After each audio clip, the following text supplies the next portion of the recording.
Bueno, buenas tardes a todos. Estamos en nuestro segundo encuentro del Foro de Ahorro e Inversión de la Sociedad Bilbaína. En esta ocasión, a diferencia del primer encuentro, en vez de tratar yo un tema y luego debatirlo, dado que estamos en un formato más reducido, vamos a entrar directamente a la tertulia con las cuestiones que hemos ido tratando en el chat que tenemos entre todos los miembros del foro y que hemos ido tratando en las últimas semanas. Estábamos ahora discutiendo sobre el vídeo que yo he colgado en mi canal acerca del tema de los fondos de inversión y bueno, Carlos, creo que tenías algo que comentar. No, que estaba diciendo que la rentabilidad que te comunica el fondo es la que ha obtenido una participación que haya estado en ese plazo. Es decir, también te dice la rentabilidad a 3 años o a 5, pero eso te da una referencia de que quien haya estado ese plazo tiene esas revalorizaciones o esas minusvalías. Solo sirve para que tú puedas hacer comparaciones. Es decir, evidentemente cada uno de los partícipes, en función de que ha entrado una fecha, haya reinvertido o haya retirado una parte de su aportación, obtendrá rentabilidades diferentes. Es decir, pero pasa lo mismo con los valores, que dicen, Iberdrola se ha revalorizado en un año no sé cuánto. Bueno, pues el que haya tenido las acciones el 1 de enero y las haya mantenido hasta el 31 de diciembre, habrá obtenido esa revalorización. El que entrara en junio, pues ha podido ganar o perder, depende de cómo hayan ido los mercados. Pero eso no es un problema de la institución de inversión colectiva. No. Es decir, las métricas hay que valorarlas correctamente. Es decir, de alguna manera, desgraciadamente, a mí, por ejemplo, me parece que tenemos la tendencia a mirar las rentabilidades por años naturales, lo cual me parece un grave error, porque precisamente no todo el mundo está a años naturales y segundo, los mercados, pues las evoluciones muchas veces no coinciden con los años naturales. Entonces, tienes que ver cómo se ha comportado un fondo en un periodo de crisis que a lo mejor ha sido inferior a un año. Es decir, tienes que compararlo con su mercado objetivo y ver, bueno, pues si te ha podido o no defender de una bajada o si has sabido aprovechar el momento de recuperación de los mercados. Pero tienen todos los fondos de inversión hoy en día, te dan una información exhaustiva en la rentabilidad que llevan en el último mes, en los últimos 3 meses, en los últimos 6, en el último año, en lo que va de año, en los últimos 3, 5 años. Es decir, puedes hacer 1000 comparaciones. Con lo cual, si solo te dieran una métrica, dirían, no, nosotros el último año hemos sacado esta rentabilidad. Pues bueno, podrías decir que pueden llamar a engaño. Pero claro, también es cierto que el planteamiento que hacías era un fondo nuevo. Vale, en un fondo nuevo, pues no tienes tampoco un histórico con el que poder compararte. Y siempre tiene sus limitaciones. Yo, por ejemplo, siempre procuro que los fondos tengan una trayectoria de unos 3 años, porque es lo que me permite hacer valoraciones correctas.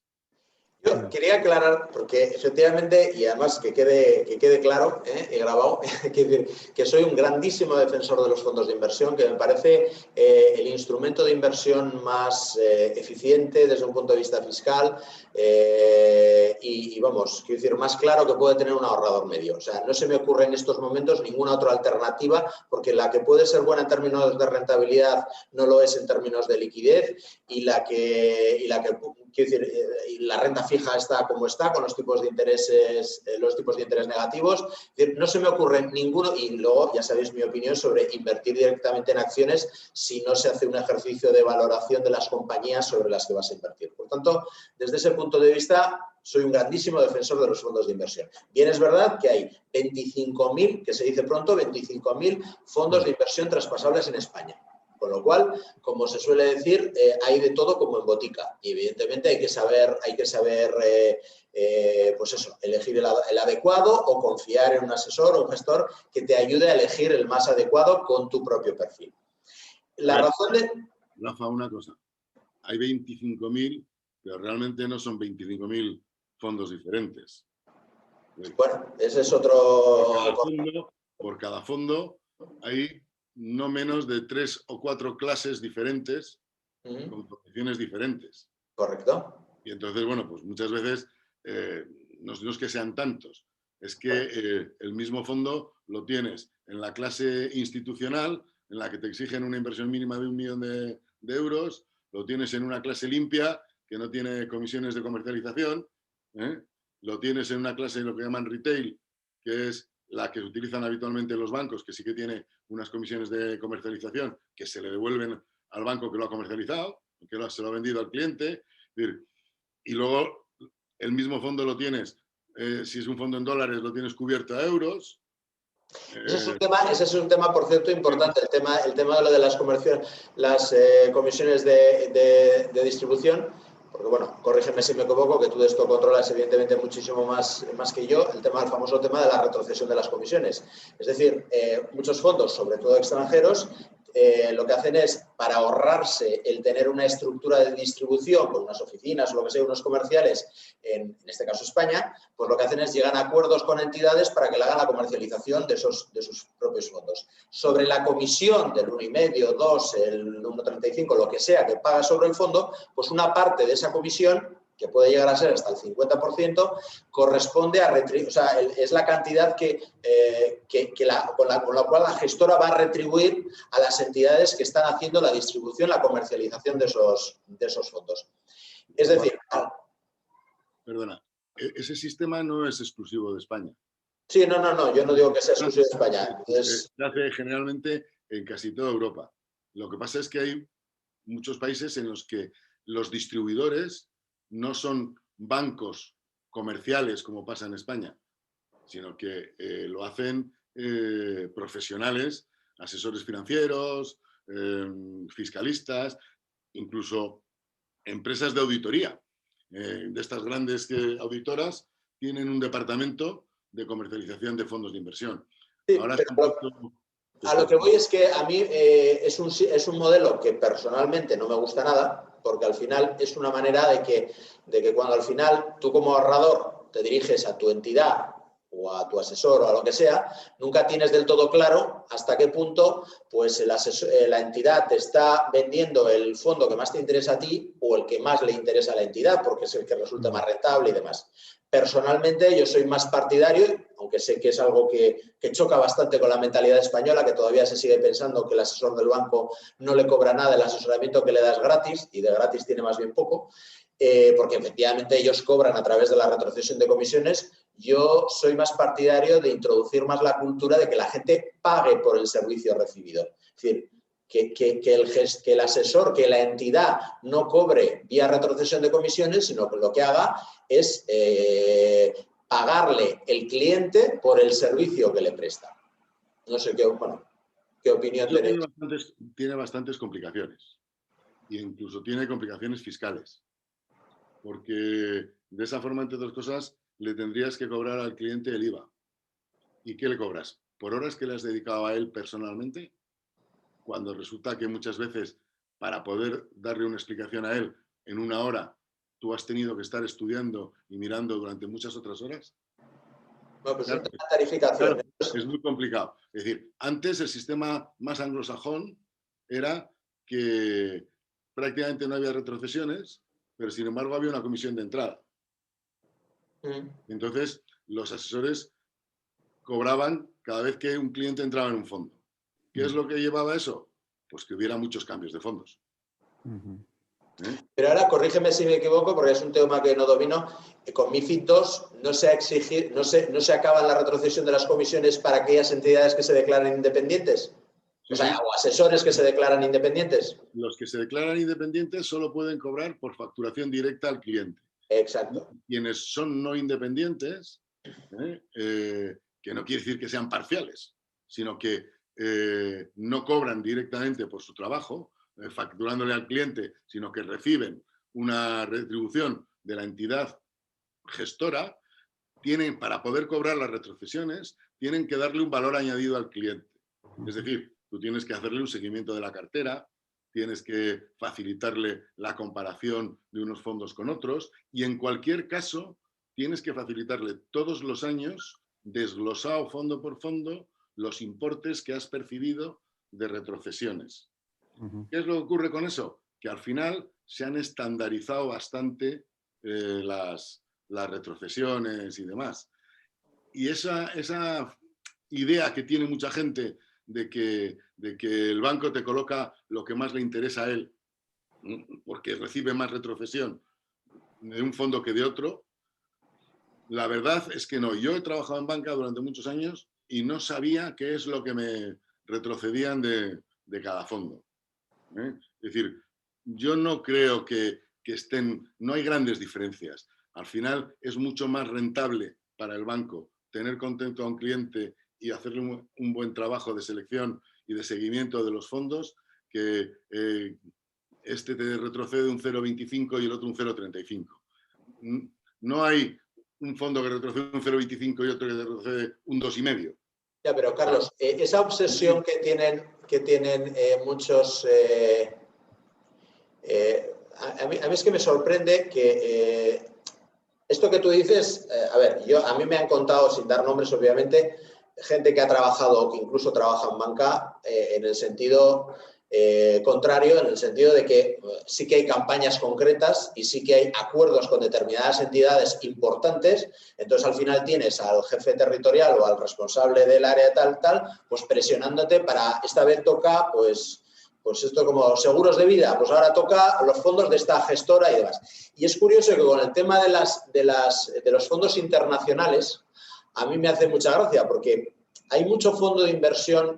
Yo soy bastante defensor de los fondos de inversión nacionales. Creo que hay mucho talento en España, talento desconocido y por conocer, ¿no? Y no nos tenemos que quedar en los 3 o 4 nombres de siempre, que encima últimamente no lo hacen bien, pues parece que enturbian todo lo demás, pero hay mucho fondo pequeño que lo hace las cosas muy bien. Y tenemos aquí el mito creado desde las entidades del fondo internacional.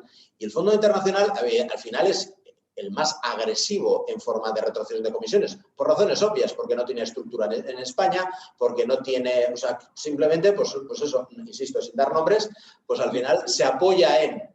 Simplemente porque en todos los países lo hace igual. No tiene estructura en ningún país. En todos los países ellos son gestoras, no son comercializadores. Entonces tienen lo que llaman un ventas, que es el responsable de ir a las instituciones que luego colocan los fondos a sus clientes. Llámese Family Office, llámese entidades de banca privada, llámese bancos comerciales, llámese lo que quiera. Pero esa estructura la tienen igual en todos los países. No hacen nada diferente. Lo diferente aquí es que quien vende sobre todo los fondos son bancos. Y el tema de las campañas, ese tema básicamente se hace con los fondos propios de cada entidad. Las entidades españolas comercializan su gama de fondos propios y luego una más o menos amplia gama de fondos internacionales de terceros.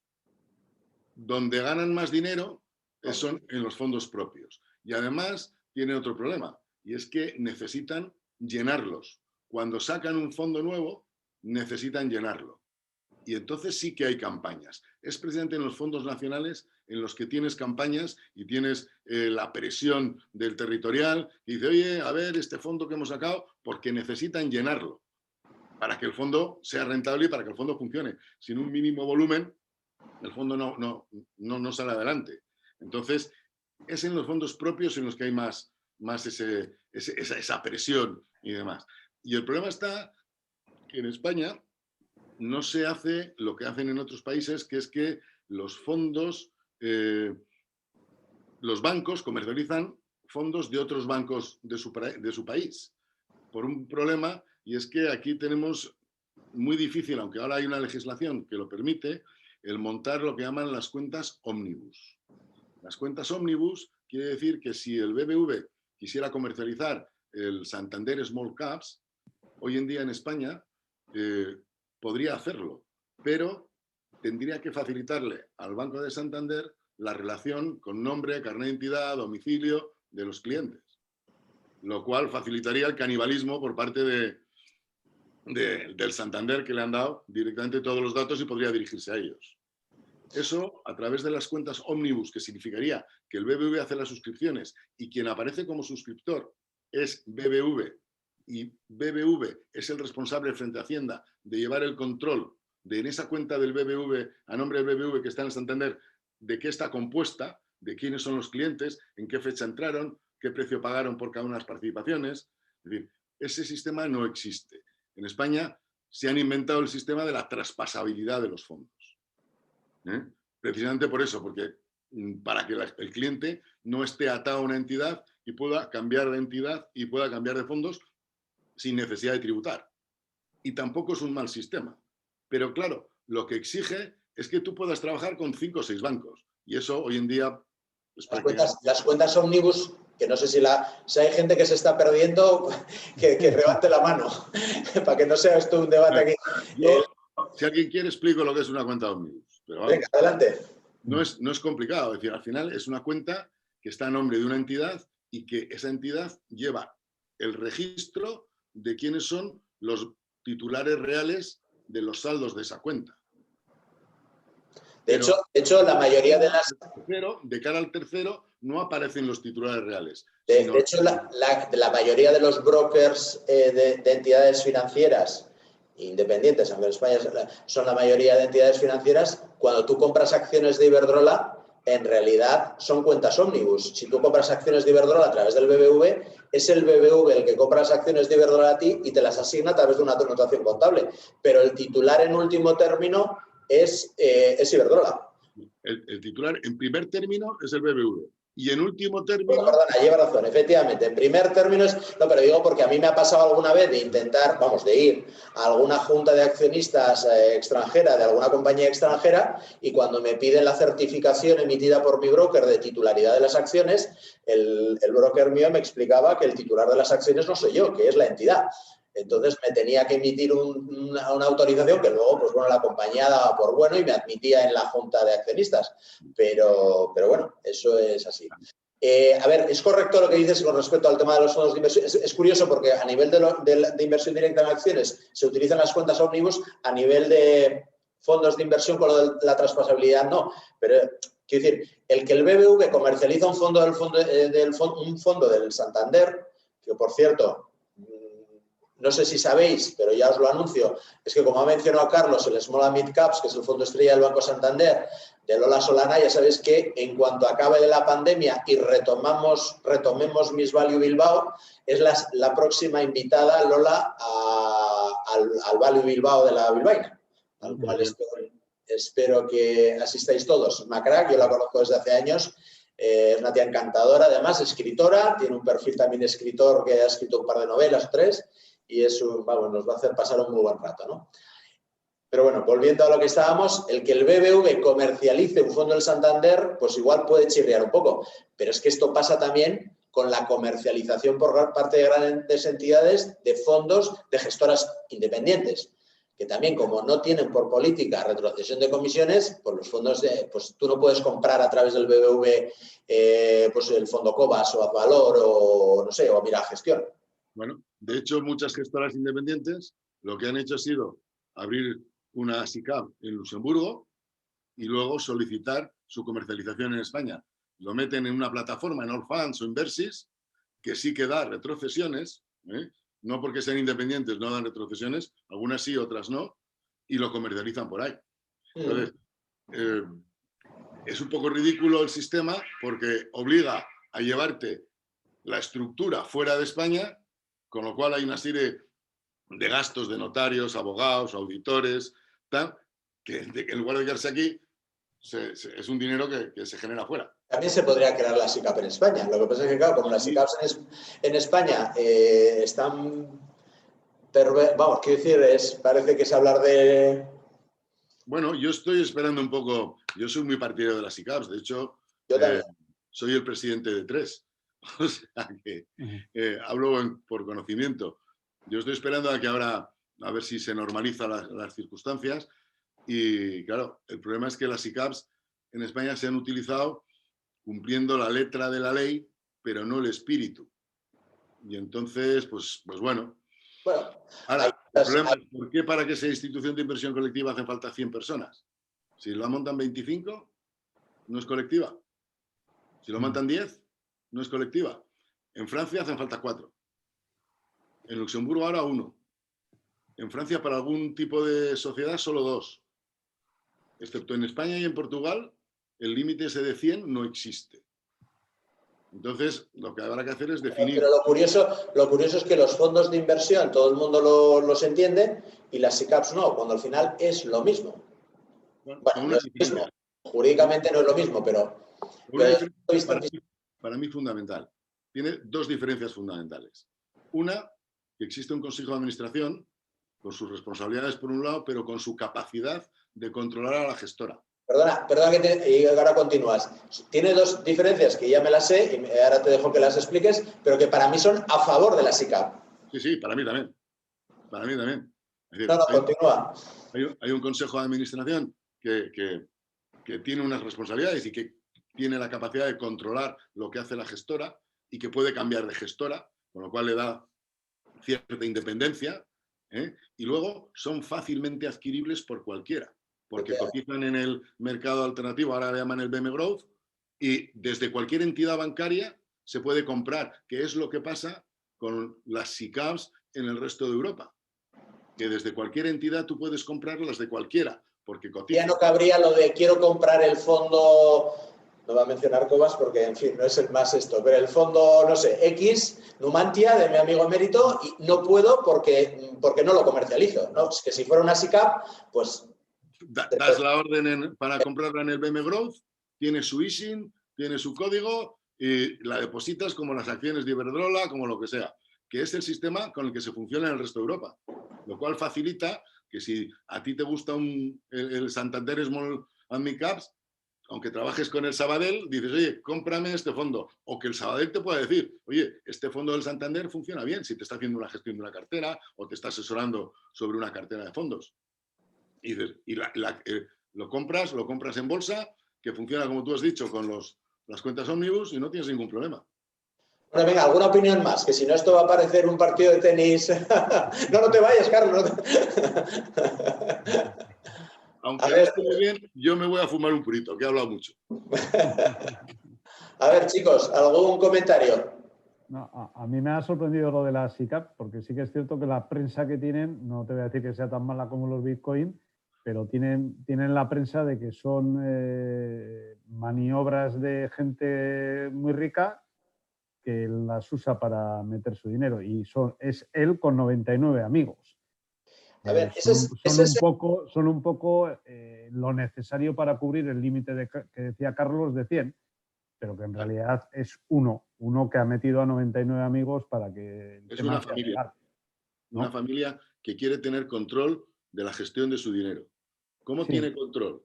En lugar de ir a un fondo de inversión que es de un banco, crea un vehículo. Sí. Y ese vehículo en el consejo de administración están ellos. Con lo cual, controlan qué hace el banco con su dinero. Pero si esa familia... ¿Cómo lo hacen? Se van a otro banco sin tener que vender. Entonces, ¿es colectivo? Si eso lo hicieran, que hay quien lo está haciendo ya, con un fondo de inversión.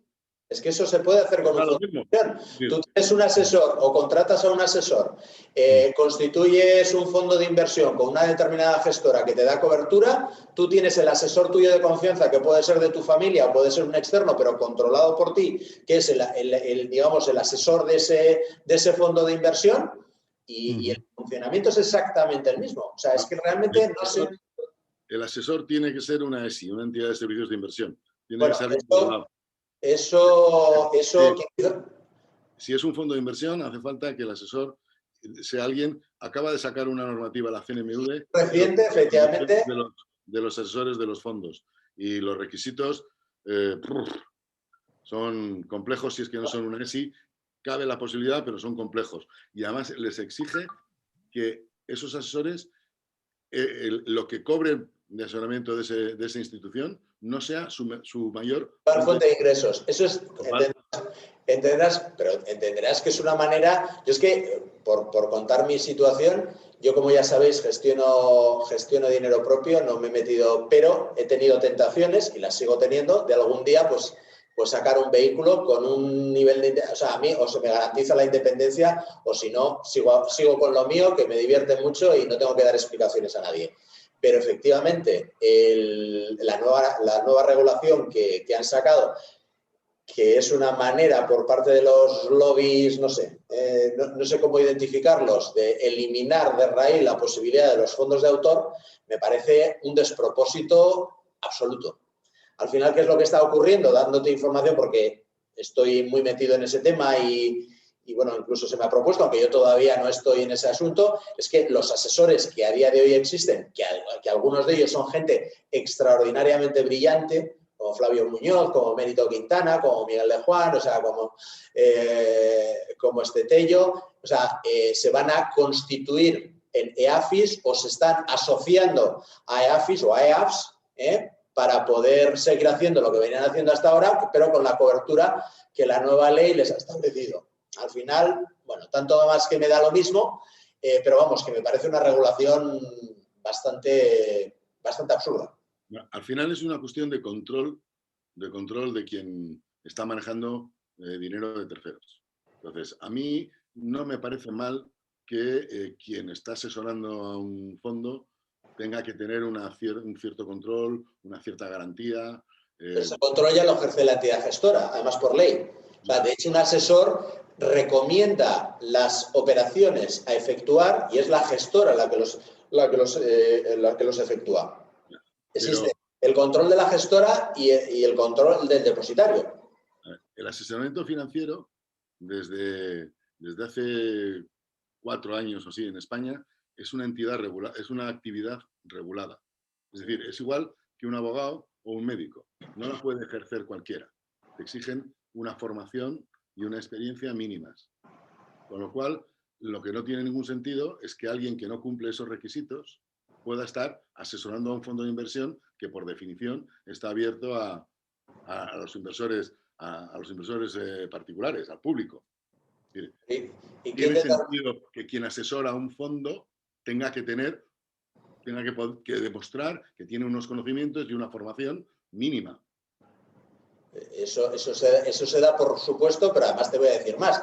No existe, o sea, vamos a ver, para una sociedad gestora, montar un fondo de inversión con una persona, sea el que sea, que no le acredite esa confianza suficiente y un patrimonio por detrás que le justifique el entrar en una operativa de arriesgar, porque al final una gestora para meter un vehículo, para empezar con un compartimiento de fondos o con un vehículo de 1,5 millones o de 2 millones de euros, realmente empieza la actividad ya palmando pasta. Es decir, es la propia gestora la que ve si le interesa o no le interesa apostar.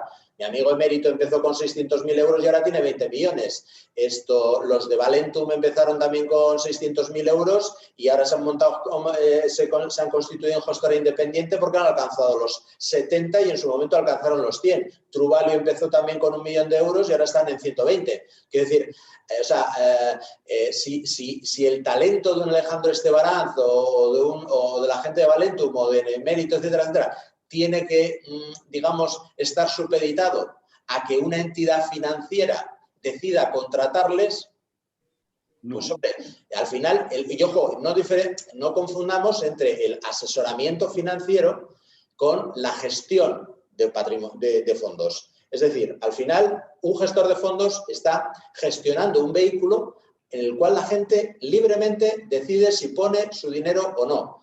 En un asesoramiento patrimonial también uno decide libremente que fulano o fulanito pues me asesore y porque me merece confianza, y entonces yo confío en él. Pero estamos hablando, son cuestiones distintas. No, porque el asesoramiento a un fondo no deja de ser un asesoramiento financiero, aunque sea a una IC. Y esa IC está abierta al público. Aunque sea de forma indirecta, tú estás haciendo un asesoramiento a un patrimonio. Entonces, el gestor lo que hace es ejecutar las órdenes que ese asesor le da. Es decir, la gestora recibe el vehículo. Cómprame las tickets de Cobas. 1000 tickets para el fondo. Y luego véndemelas a tal precio. Es decir, el que está haciendo la labor de asesoramiento y dice que se compra y que se vende, ese tiene que demostrar que tiene un cierto conocimiento. La gestora lo que tendrá que hacer es comprobar que lo que está comprando entra dentro de la filosofía del fondo, que la orden tiene saldo en la cuenta y que no está comprando por exceso, pero al final la filosofía de qué compro, qué se vende, lo hace. Pero tú no crees, porque yo soy un gran defensor de la identificación del gestor en cada vehículo en el cual se invierte. para mí es fundamental saber quién es el gestor del vehículo en el cual yo voy a invertir. Y en las grandes entidades, esa figura como tal no existe porque las propias entidades se encargan de, pues eso, de que no sea visible. Es decir, hablan de equipos, cuando al final esto no me parece que sea una actividad de comisiones sobre qué tipo de acciones invertir, sino es un tema de valoración, es una cuestión para mí muy personal. Y evidentemente... Para mí no. Bueno, pues, a ver, si tú te dedicas a gestionar un fondo de pequeñas y medianas empresas españolas, puede ser muy personal. Porque puede haber un gestor y 2 analistas que le miren cosas. Si el fondo tiene un abanico más amplio de empresas invertibles y demás, ¿qué diferencia hay entre una pequeña empresa española y una gran compañía como Facebook o Google? Bueno, pues desde el punto de vista del análisis y de la valoración. Bueno, pues que la gente tiene que tener ciertos conocimientos de contabilidad, de cómo funcionan las cosas en cada país, de cuáles son los mercados de cada país. Pero bueno, el hombre orquesta creo que está ya superado. Es decir, me parece que cuando el abanico es más amplio, el que haya un equipo y hay alguien en un fondo que a lo mejor es mixto, que tiene renta fija, que tiene renta variable, que tiene divisas, diferentes divisas. Es decir, hay bastantes sectores que están implicados. Entonces, no me parece mal que haya un equipo gestionando. No dispersemos, que al final la valoración, vamos a ver, si estamos hablando de un fondo mixto, evidentemente, yo creo que un fondo mixto lo que debe tener es 2 o 3 gestores, cada uno ocupándose de la parte que toca. Uno renta variable europea, uno renta variable española, otro renta... Pero el tema, vamos a ver, la valoración y quien hace valoración, quiero decir, es una cuestión simplemente de análisis y dedicación de mucho tiempo al estudio de una determinada compañía. Hay compañías importantes donde el abanico de información y de acceso a información de calidad es mucho más amplia que la pequeña compañía española que presenta el informe anual y como mucho una presentación de resultados semestral. Cosa que de una compañía como Facebook tienes información diaria y continuada de sus estados contables fehaciente, supervisada por la SEC, etcétera, etcétera. Yo no veo dónde está la diferencia. Pues eso, que una sola persona tiene una limitación de capacidad para el abanico que puede analizar y que puede gestionar es mucho más pequeño que si tienes un equipo. Bueno, Warren Buffett y Peter Lynch, no es una persona, son... Uno puede estar en inmobiliarias, el otro puede estar especializado en eléctricas. Es decir, ¿para qué quieres que...? De inversión es los países de la OCDE, el número ¿Para qué quieres tener a alguien especializado en eléctricas y especializado en inmobiliarias? Si yo al final lo que tengo que decidir con mi patrimonio... Claro, es que es un tema... Yo, por ejemplo, que gestiono mi dinero, evidentemente, claro, mi abanico es muy amplio y me considero un hombre orquesta, como tú te referías, pero soy feliz siendo hombre orquesta, porque yo no necesito focalizarme exclusivamente. Yo tenía un conocido que era el experto de Telefónica de una gran entidad financiera. Y un día hablando con un amigo me dijo, pues este hombre, ¿qué concho les hará? O sea, se dedicará todo el año simplemente, o sea, quiero decir, tendrá que hacer más cosas porque solamente estudiar Telefónica, o me da igual, estudiar el sector eléctrico español donde hay 4 empresas, pues quiero decir, evidentemente que el abanico es mucho más amplio, es que debe serlo. Es que en un momento determinado puede ser interesante invertir en el sector de las infraestructuras porque es un sector que desde el punto de vista de valoración y de potencial a futuro pues puede ser interesante, pero más adelante, o sea, un año después a lo mejor te tienes que interesar más por las tecnológicas y tienes que aprender a valorar también las compañías tecnológicas, que evidentemente no tiene nada que ver con, o sea, valorar una compañía tecnológica que valorar una compañía, por ejemplo, intensiva en capital, pero eso forma parte del trabajo. O sea, y eso forma parte de la formación constante y continua. La especialización en este sector a mí me parece que es un retroceso.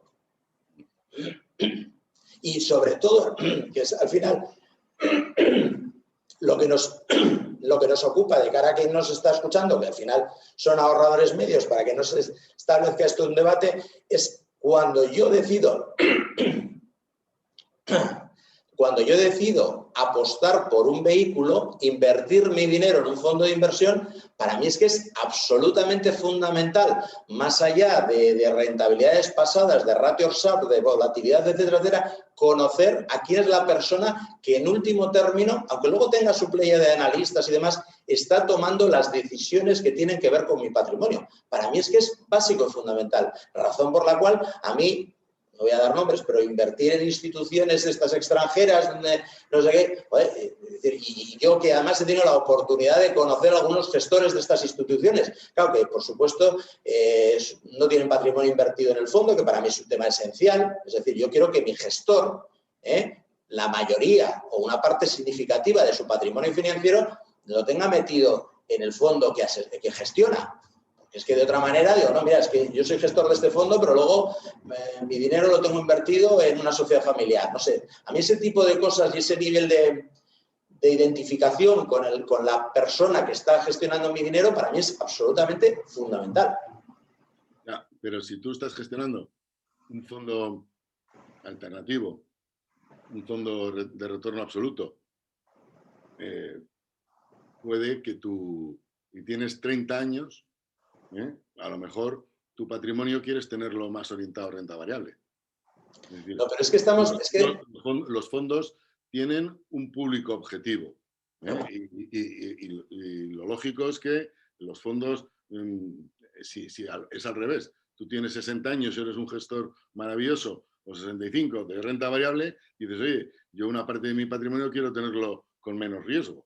Es decir, no solo existe la vinculación con el por tu patrimonio. Si estás gestionando un fondo muy amplio, multiactivos y demás, pues vale. Es decir, por ejemplo, hay bastantes casas internacionales y pequeñas, no muy grandes, que sí que exigen que los gestores tengan invertido su patrimonio en instrumentos de la casa, no necesariamente en el que están gestionando, porque no necesariamente la filosofía del fondo que tú estás gestionando coincide con tu filosofía de inversión, porque tu ritmo vital, tu edad, tu capacidad de patrimonio es diferente y en un momento determinado tú puedes estar gestionando un fondo de renta fija, pero a ti personalmente te interesa estar más invertido en renta variable. Es decir, ahora, lo que sí que me parece lógico es que si estás en una casa que tiene 4 fondos o 6 fondos, tu patrimonio esté invertido en esos fondos. Pero si tú no conoces ni siquiera el nombre del gestor del fondo en el que estás invirtiendo, es que ya no es que no sepas saber si tiene su dinero invertido en el fondo o en productos de la casa, es que directamente no le conoces. Yo el otro día estuve charlando con un pariente de un amigo mío que me estuvo pues, preguntando y demás, y me enseñó la cartera de fondos que tenía. Y yo, pues para empezar, o igual un pelín provocador por mi parte, es decir, ¿cuál es el nombre del gestor de este fondo? Claro, me miró con cara de, ¿pero qué me estás contando? Yo, ¿qué coño sé? Y bueno, pues para mí, es que para empezar, para mí eso es lo esencial. Es decir... Para mí no. Para mí no. Lo único... Es cierto que tienes que conocer el estilo de gestión, tienes que ver qué es lo que ha hecho, tienes que ver qué track record tiene. ¿El estilo de gestión de quién? ¿De la casa o del gestor? Del gestor, que si lleva una serie de años gestionando el fondo. Lo fondo... tendrás que conocer, no digo conocer personalmente, habré visto alguna entrevista, conocer, no sé, leer alguna entrevista suya. No, muchas veces, ahora, sobre todo desde marzo, los responsables de las casas de fondos te facilitan cantidad de intervenciones de los gestores, donde te explican cuál es su visión de los mercados, cuál es el tipo de empresa que buscan.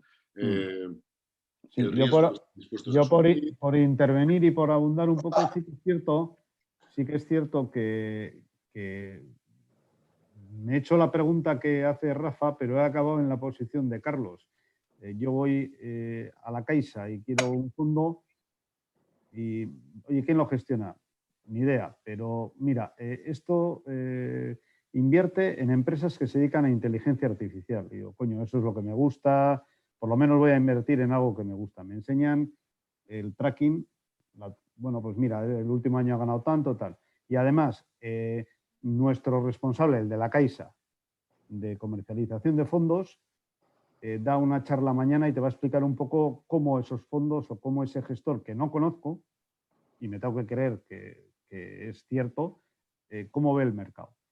Y bueno, y me cuentan, el de la Caixa me cuenta la visión del gestor, me dice que cree que la inteligencia artificial es algo muy necesario, que va a ir muy bien. Me tengo que creer que solo invierten en empresas que hacen ese tipo de tecnología e invierto, pero es que intentar conocer al gestor, salvo que sea en un banco, me refiero, en un banco lo veo complicado. Otra cosa es que vayas a otro comercializador, como has dicho tú, Rafa, no sé si has dicho fondos de autor, no sé, pero yo creo que al nivel de conocimiento que tenemos nosotros, invertimos un poco en lo que nos gusta. Es imposible. Porque en lo que nos gusta y nos creemos un poco lo que nos dice el del banco que dice el gestor. Ya, pero es que ese es el problema, José Ramón. Yo pienso que ese es el problema, pero bueno, quiero decir, es que al final, como vivimos en una sociedad tan... Es la situación, no sé si es el problema, pero es la situación, Rafa. No, sí, bueno. No creo que la gente tengamos conocimientos y a veces ni siquiera el del banco tiene el conocimiento de quién es el gestor. Porque por un lado comentaba Carlos acerca de bueno, yo entendía una crítica velada hacia la figura del asesor independiente, que evidentemente de la cual estoy absolutamente, ferviente defensor. Es lo que soy yo. ¿Cuál? Es una autocrítica. Asesoramiento.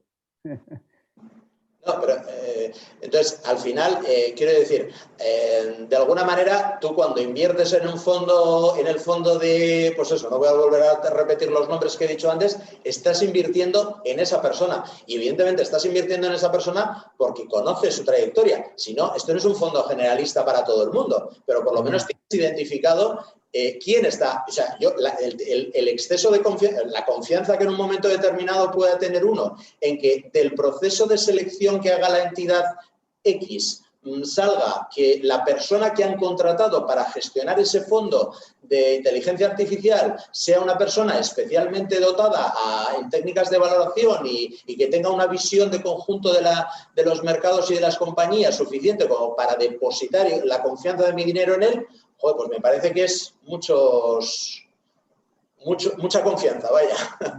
Ya, pero sí que es cierto que analizas la evolución de los 3 últimos años de ese fondo y analizas o te haces tú tu propia valoración, no de las empresas, sino de lo que la tecnología esa o el mercado, ¿no? Porque has invertido en un fondo indexado al Russell 3000, pues vale. Sí, pero creo que las empresas americanas van a ir muy bien. Porque... Pero entonces estás haciendo una inversión en tendencia. Estás apostando por una tendencia que es... O sea, claro, estoy apostando por una tecnología... Pero compra entonces una gestión pasiva, un ETF especializado en... que al final compre el conjunto de compañías que digamos, que operan en estos momentos en la inteligencia artificial y probablemente tengas una comisión de gestión infinitamente más baja. Claro. No, eso es que no en terminología no domino, pero eso es lo que he hecho. He comprado uno que lo que hace es invierte en empresas de inteligencia artificial de todas las bolsas europeas. O sea, no sé, correlado, no sé a qué índice. Quiero decir que es un poco para tontos. Quiero decir, no hay nadie decidiendo si es mejor una u otra. La gestión pasiva está genial. O sea, claro. En vez de... si tú no pero me tengo que fiar que son empresas que están invirtiendo en empresas de inteligencia artificial y no en otra cosa. Pero bueno, me fío. A ver, José Ramón, la inversión pasiva lo que hace es replicar índices. Entonces, si tú tienes un fondo que invierte en empresas de inteligencia artificial y es gestión pasiva, lo que te tienen que decir es cuál es el índice que replican. Sí, no me lo sé, pero sí que es un índice. Bueno, el otro es el Russell 3000 y este es no sé qué. Sí, ya, el Russell 3000 son las 3.000 mayores empresas de Estados Unidos en las que hay grandes... Seguro que Russell, que se dedican a eso, tendrá un índice especializado en las compañías de inteligencia artificial. Me imagino que José no lo sé, pues mira... En el 3000, desde luego, hay sobre todo pequeñas y medianas empresas. No, son dos diferentes. Y de todos los sectores. Sí, son diferentes. Es el 3000, es uno que es 2000 pasivo, es otro... Está indexado y otro está indexado no sé qué índice Pero claro, efectivamente, no es que haya mirado demasiado. Eso es un problema. Este es el gran debate de la gestión pasiva versus gestión activa, que esa la dejamos para otro momento porque es largo, ¿no? Pues a mí me parece el debate más interesante que existe en este momento. Pues yo es que estaba dando... Lo digo para agendárnoslo para la siguiente reunión, me parece... Pues apúntatelo, porque yo llevaba una hora confundiendo los fondos con lo de la gestión pasiva. Yo pensaba que eran todos de gestión. Al final todos son fondos. Lo que pasa es que por eso que cuando en un caso estás invirtiendo en un producto que, como bien decía Carlos, digamos, desde el punto de vista de gestión, hace una labor, entre comillas, tonta, en el sentido de coge cuáles son el índice de las compañías que eso pensaba que era lo que llevamos una hora hablando, por eso me importa. No. La gestión activa consiste en invertir. Gestión activa consiste en invertir en un fondo gestionado por una o varias personas. Eso es otra cuestión, claro. Ahí sí que... Seleccionar las compañías que considera que tienen más valor que el precio actual de cotización que están teniendo y, por tanto, selecciona, en teoría, las mejores. Luego puede acertar o puede equivocarse. Y en ese debate de la gestión activa es en la que le digo yo a Carlos que, en mi opinión, es absolutamente fundamental conocer a quién hace esa labor de selección de compañías. Ahora te entiendo, porque lo otro era una cosa de seguir un índice que entiendo que si lo están de verdad siguiendo tampoco hay mucho... No, ahí evidentemente no hay mucha labor, hay que conocer. De hecho, por eso son tan baratos, porque realmente es que ese tipo de ETFs, o sea, es que no tienen ni gestores, o sea, realmente es un proceso en muchos casos automatizado. Por eso te decía, que me parecía menos relevante. Luego está, evidentemente, los defensores de la gestión activa, los defensores de la gestión pasiva, porque evidentemente la gestión activa, eso ya lo dejamos para el siguiente debate. Pero sí, déjalo, que nos echan ya, tú. Bueno, pues muy interesante, yo creo que es la hora, vamos a cumplir el horario previsto, aunque aquí son formales y nadie nos echa, pero vamos, quiero decir que nadie me hace gestos, podríamos estar más tiempo, pero vamos a ser cumplidores con el horario que habíamos previsto. Así que ha estado muy interesante. Esperamos que el resto, estamos 8 conectados, o sea, quiere decir que aquí hemos intervenido 2 y medio, 3. Dos y un poquito. Bueno, muchas gracias, Rafa, Carlos, muchas gracias. Bueno. Venga, un saludo a todos. El resto un abrazo, venga. Yo para Atleti. Opa, Atleti. Ahora sí que hay que preguntar quién va a salir. Los que nombres. no salgan pasivos. Y la alineación, ahora sí me interesa saber nombres. Gestión activa necesitamos. Activa en todo es muy importante, incluso en el fútbol. Venga, hasta luego. Venga, hasta luego. Un abrazo a todos. Hasta luego. Sí.